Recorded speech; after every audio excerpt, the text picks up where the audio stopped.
Ang kayang isipin at paniwalaan ng isip ng tao ay kaya niyang matupad. Pero ngayon, gusto kong pagdudahan mo ang mismong pahayag na yan.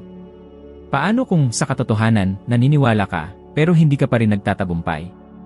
Paano kung ang problema ay hindi kawalan ng pananampalataya, o talento, o mga oportunidad, kundi isang bagay na halos walang nakakakilala, ang kakayahang magpatuloy kahit ang lahat sa loob mo ay sumisigaw na huminto?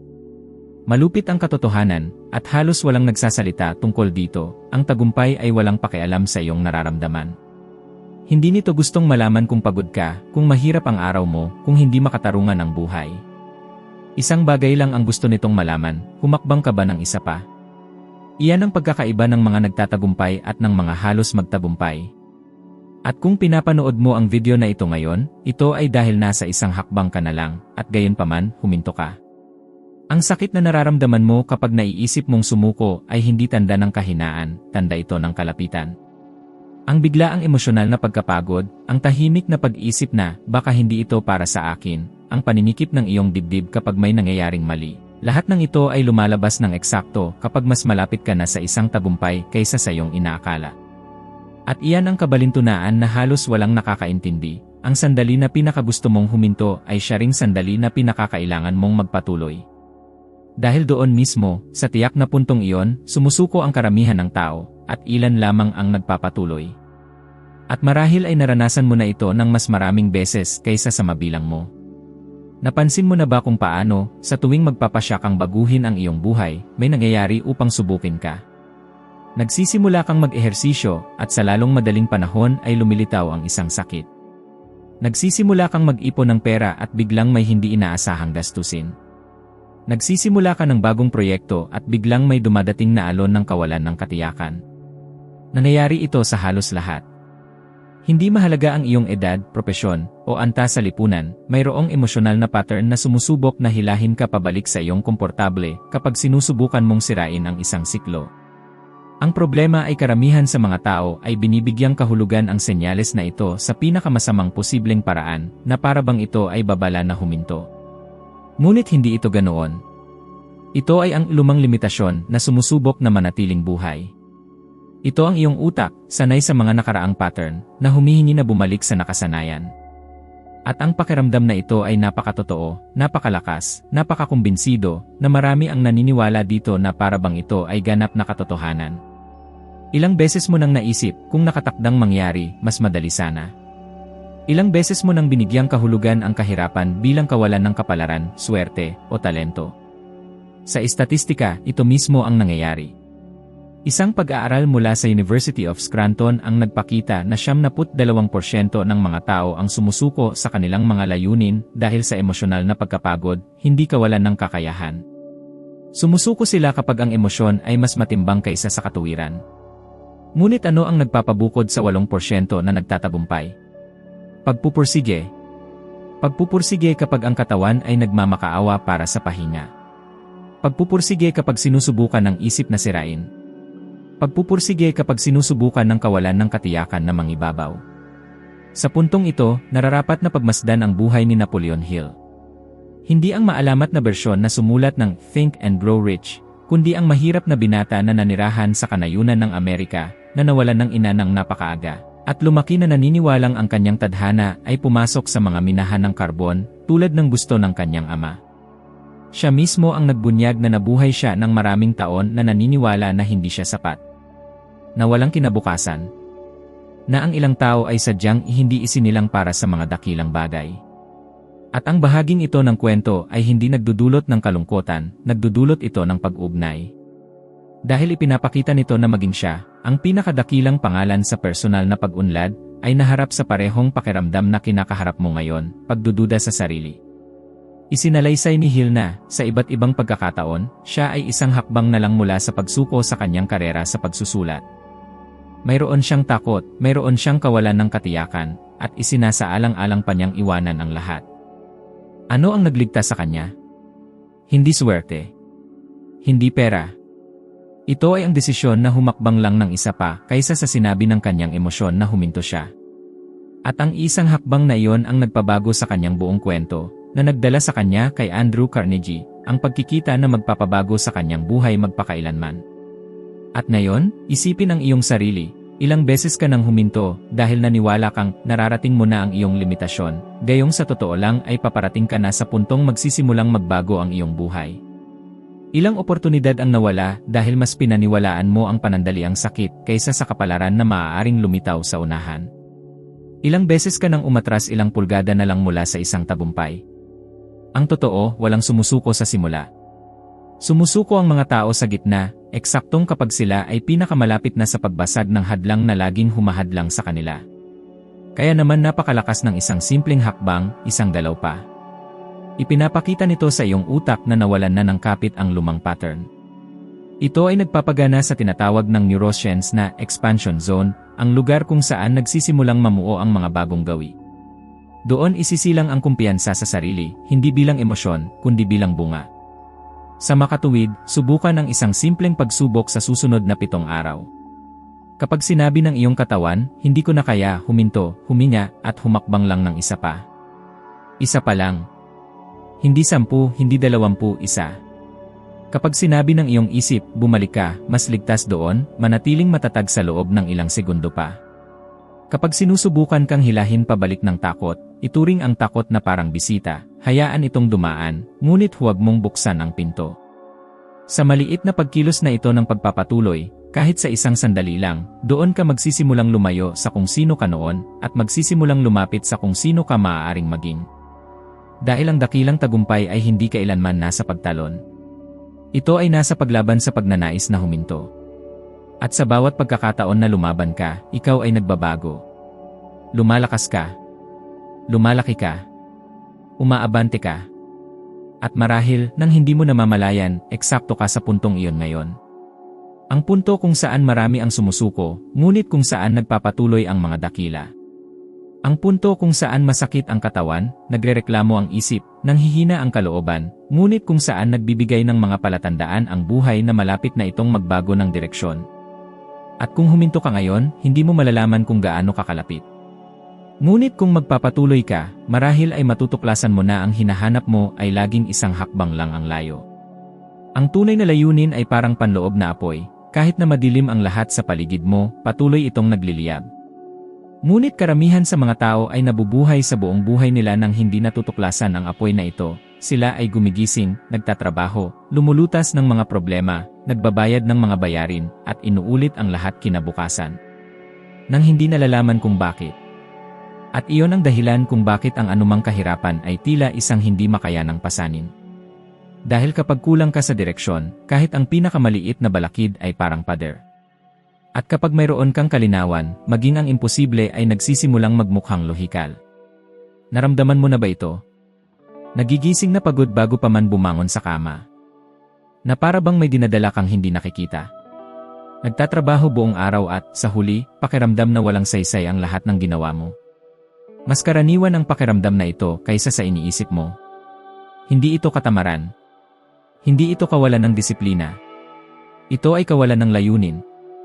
Ito ay parang pagtakbo ng hindi alam ang linya ng pagtatapos.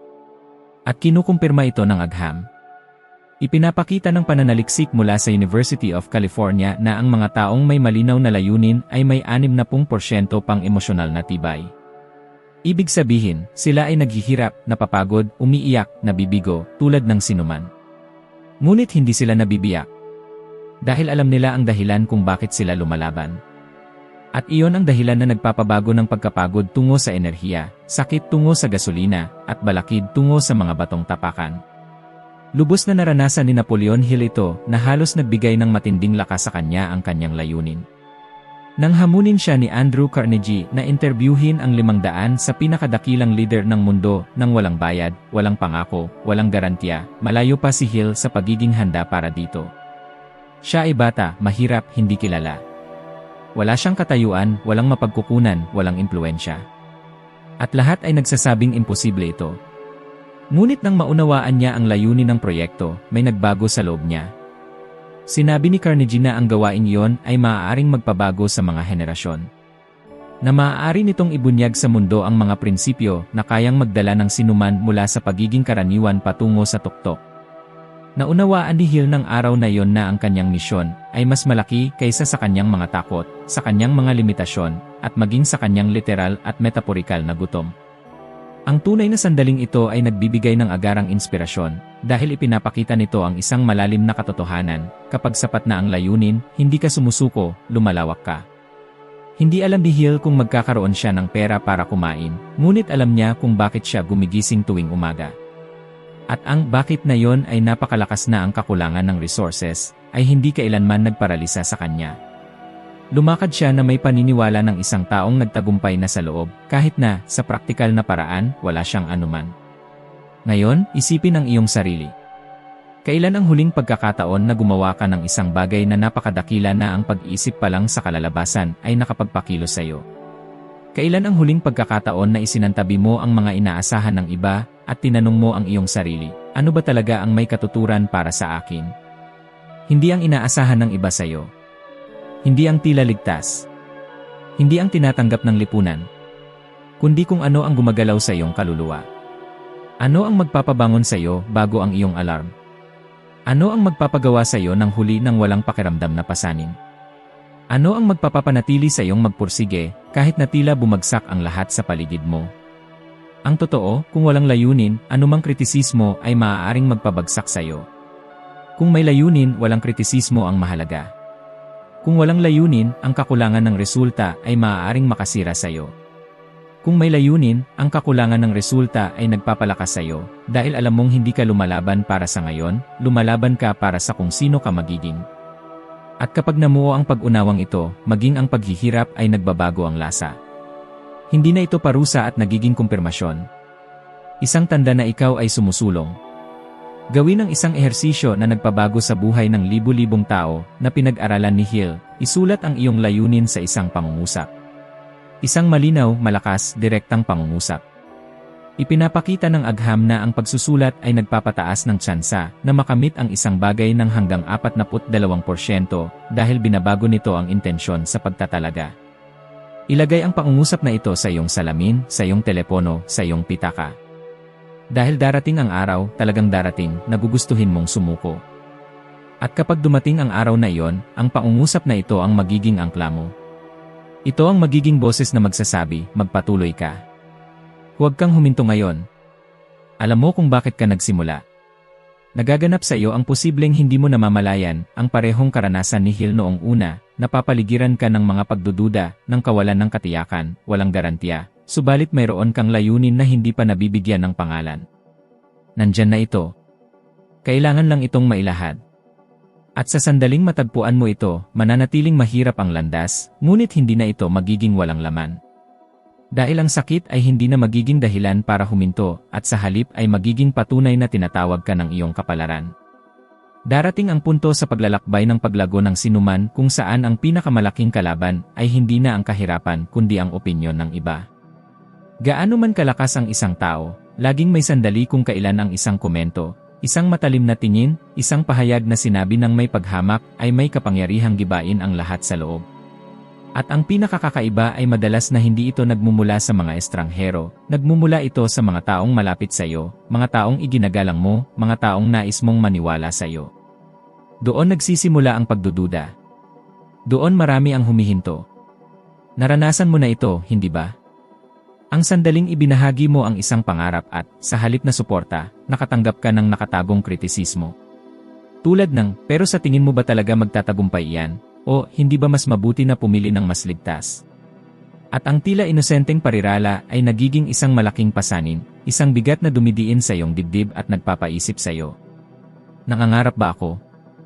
Naghahanap ba ako ng sobra? Sobra na ba ang ginagawa ko? Ipinapakita ng behavioral psychology na ang pressure ng lipunan ay isa sa mga pangunahing sanhi ng maagang pagsuko. Hindi dahil ang mga tao ay walang kakayahan, kundi dahil may nagtanim ng buto ng pagdududa sa maling oras. At narito ang isang punto na kakaunti ang nakakaalam, ang kritisismo na pinakamasakit ay hindi ang pinakaagresibo. Ito ang pinakabanayad. Ito ang dumarating na may ngiti. Ito ang sinasabi na may pag-aalala. Ito ang nagkukubli bilang payo. Ngunit minsan, ang pag-aalalang ito ay hindi nagmumula sa pag-ibig, nagmumula ito sa takot. Ang takot ng iba na ipinapalabas sa iyo. Ang takot ng taong iyon na sumubok ng isang malaking bagay sa kanilang sariling buhay, at dahil hindi kayang makita ang isang taong malapit sa kanila na umuusad, sinisikap nilang hilahin ka pabalik sa lugar na komportable para sa kanila. Malalim na naranasan ito ni Napoleon Hill. Habang isinusulat ang Think and Grow Rich, ini-interview ang mga leader, negosyante, at visionaries, matindi siyang pinuna. Sinabi ng mga tao na nag-aksaya siya ng oras. Na nalilin lang siya. Na imposibleng ayusin ang mga prinsipyo ng tagumpay sa isang libro na magbabago sa mundo sa mismong panahon kung kailan milyon-milyon ang desperado dahil sa Great Depression. Tinawag si Hill na irresponsable, walang ingat, nalilin lang. Ngunit mayroon siyang alam na halos walang nakakaunawa. Karamihan sa mga tao ay hindi pinupuna ang ginagawa mo, kundi ang kinakatawan mo. Kung mangahas kang mangarap sa gitna ng takot, nagiging isang hindi komportableng salamin ka para sa mga sumuko ng maaga. At ang pinakamasakit na kritisismo na natanggap ni Hill ay dumating nang siya ang pinakamahina. Iniulat niya na, sa isa sa pinakamahirap na yugto ng kanyang pananaliksik, nang siya ay bangkarote sa pananalapi at pagod na sa emosyon, sinabi ng isang kakilala ang isang bagay tulad ng, naghahabol ka ng mga pantasya, maghanap ka ng totoong trabaho. Napaksensitibo siyang tinamaan ng pariralang ito kaya't pinag-isipan niya, sa loob ng ilang oras, na abandonahin ang buong proyekto. Ang emosyon ng madla sa pagdinig ng sipi na ito ay hindi kalungkutan, ito ay paghihimagsik at pagkakakilanlan. Dahil bawat isa ay mayroong isang tagapuksa ng pangarap sa isang punto sa kanilang buhay. Ngunit narito ang punto ng pagbabago, hindi sumuko si Hill dahil mas malaki ang kanyang pananaw kaysa sa kawalan ng paniniwala ng iba. Naunawaan niya na ang kritisismo ay hindi isang diagnosis, ito ay simpleng limitasyon sa pag-isip ng taong nagsasabi nito. Naunawaan niya na kung hahanapin niya ang pag-apruba, hindi siya kailanman makakagawa ng anuman na dakila. At ito ang isa sa pinakamahirap na aralin para sa sinumang nasa landas ng ebolusyon. Ang mundo ay pumalakpak lamang pagkatapos itong magtagumpay. Bago yon, naglalakad ka sa katahimikan. At masakit ang katahimikan. Nagbibigay ito ng pakiramdam na mag-isa, na nagpapakalabis, na masyadong maraming risk. Ngunit ang katahimikang ito ay isa ring filter. Dito mo natutuklasan kung sino ang tunay na kasama mo at kung sino lang ang pumalakpak kung manalo ka muna. Sa estatistika, ang mga taong masyadong umaasa sa panlabas na pagpapatunay ay may mas mataas na antas ng pagkabalisa, takot sa pagkabigo, at pag-abandona ng mga pangmatagalang proyekto. At lumilikha ito ng isang mapanganib na pattern, ang isang tao ay kumikilos lamang kapag nakatanggap sila ng paghihikayat. At kapag wala, humihinto sila. Ngayon isipin ang iyong buhay. Ilang beses kang nabigo na simulan ang isang bagay dahil natatakot ka sa paghuhusga? Ilang beses mong minamaliit ang iyong sarili upang magkasya sa pananaw ng iba? Ilang beses mong itinago ang iyong mga pangarap upang hindi magmukhang sobrang ambisyoso? At ilang beses mong napagtanto na ang taong nagpuna ay hindi kailanman sinubukan ang anumang katulad ng nais mong buuin? Dito pumapasok ang isang kinakailangang pagbabago sa pattern. Kung walang nagdududa sa iyo, marahil ang iyong pangarap ay napakaliit pa rin. Ang mga dakilang pangalan sa kasaysayan ay hindi pinagdudahan dahil sila ay mali, kundi dahil sila ay nauuna sa kanilang panahon. Palaging nagdudulot ng pagtutol ang katapangan. Palagi. Ang susi ay matutong magkaiba ng dalawang bagay, ang payo na nakakatulong sa iyo na lumago at ang komento na sumusubok na paliitin ka. Ang babala na nagpoprotekta at ang kritisismo na nagpapapigil. Ang boses na gumagabay at ang boses na nakakalason. Pinakikinggan mo ang una. Nilalampasan mo ang pangalawa. Hindi mo kailangang patunayan ang anumang bagay sa sinuman ngayon. Ang kailangan mo lang ay panatilihing buhay ang pananaw na ikaw lang ang nakakakita. Dahil kapag naganap ito ang parehong mga taong nagduda ay magsasabi na palagi nilang alam na malayo ang mararating mo. At sa sandaling iyon, maiintindihan mo na ang pagpapatuloy kahit walang naniniwala sa iyo ang gumawa ng lahat ng pagkakaiba. Ang pagpapatuloy ay hindi nangangahulugang pagpipilit sa parehong landas magpakailanman. Ang pagpapatuloy ay ang pagpapanatili ng patutunguhan at pagbabago ng ruta ng maraming beses hanggat kinakailangan. Ito ang bahagi na halos walang nakakaunawa, at ito mismo ang dahilan kung bakit marami ang sumusuko kapag nagbabago ang direksyon ng buhay. Ang totoo ay hindi interesado ang mundo sa iyong perpektong plano. Binabago nito ang senaryo, binabaligtad ang tabla, binabago ang mga patakaran sa gitna ng laro. At ang nanalo ay hindi ang sumusubok na protektahan ang orihinal na plano, kundi ang may lakas ng loob na muling isulat ang landas nang hindi nawawala ang pokus sa layunin. Ilang beses ka nang kumapit ng mahigpit sa isang estratehiya dahil lang sa nagtagumpay ito noon? Ilang beses ka nang nagpumilit sa isang paraan na hindi na naayon sa kung sino ka na? Ito ay mas karaniwan kaysa sa tila. Ang mga tao ay kumakapit sa inaasahan, sa kilala, sa kung ano na ang nagtagumpay. Ngunit, sa kabalintunaan, ang pagkakapit na ito ang madalas na sumisira sa mga pagkakataon. Mga kumpanya, relasyon, karera, at buong pangarap ay lumulubog dahil may natatakot magbago ng direksyon. Dahil mas pinili ng isang tao ang seguridad ng parehong bagay kaysa sa hirap ng muling pagbabago. At narito ang mahirap na katotohanan. Hindi ang layunin ang kailangang baguhin, kundi ang landas. Nanatili ang pangarap, ngunit ang paraan upang makamit ito ay nagbabago habang lumalaki ka. At kapag nilabanan mo ito, pinipilit ka ng buhay na matuto sa pamamagitan ng sakit. Ngunit kapag tinanggap mo ang kakayahang ito, may isang pambihirang bagay na nangyayari, ang proseso, kahit mahirap, ay nagiging mas magaan. Dahil huminto ka sa paglaban sa natural na paggalaw ng ebolusyon. Ang katotohanan ito ay hindi nagdudulot ng kalungkutan o kagalakan, ito ay nagdudulot ng pagninilay. Ito ang uri ng sitwasyon na nagpipilit sa madla na magtanong, ilang beses ko na ba mismo sinira ang isang bagay dahil masyado akong walang kakayahang umangkop? Dahil lahat tayo ay nakagawa na nito. Kumapit tayo sa isang bagay na hindi na nakakatulong sa atin. Nagpumilit tayo sa isang landas na lumipas na. Pinagkamalan natin ang katigasan ng ulo sa determinasyon. Ang pinakamasama ay nangyayari ito ng tahimik, nang hindi natin namamalayan. Ang isang planong hindi nagtagumpay ng isang beses ay nagiging pagkadismaya. 2 beses, nagiging pagpipilit. 3 beses, nagiging pagmamataas. At bago natin malaman, nag-aksaya tayo ng enerhiya na sumusubok na itulak ang isang pinto na matagal nang nakakandado. Isipin kung gaano karaming pagkakataon ang nawala na sa iyo dahil nanatili ka sa isang paraan ng paggawa ng mga bagay. Ilang pinto ang maaaring nabuksan kung binago mo ang iyong paninindigan, ang iyong paraan, ang iyong diskarte. Ilang bagay ang hindi nangyari dahil patuloy mong hinihintay na umayon ang mundo sa iyo samantalang, sa katotohanan, ikaw ang kailangang umayon sa bagong sandali ng buhay. At narito ang pinakakalaya sa lahat, ang pagbabago ng landas ay hindi nagpapababa sa iyong lakas, ito ay nagbibigay diin sa iyong talino. Ang pagbabago ng estratehiya ay hindi ka ginagawang hindi mapagdesisyunan, ito ay ginagawang stratehiko ka.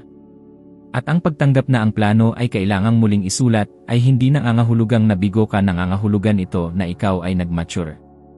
Ang tanong ay, anong ruta ang sinusubukan mong ipilit ngayon? Anong estratehiya ang hindi na gumagana, ngunit ipinipilit mo pa rin dahil lang sa takot kang sumubok ng iba? Ano ang kailangan mong ayusin, abandonahin, i-update, o muling likhain? Hindi upang baguhin kung sino ka, kundi upang tuluyang marating kung saan mo alam na dapat kang naroon. Dahil sa huli, ang mga nagtatagumpay ay hindi ang mga hindi kailanman nagbabago ng direksyon. Sila ang mga nagbabago ng maraming beses hanggat kinakailangan hanggang sa maabot ang layunin. At marahil, sa ngayon, hinihintay ka ng buhay na gawin ang susunod na hakbang, hindi upang sumuko, kundi upang muling likhain ang iyong sarili.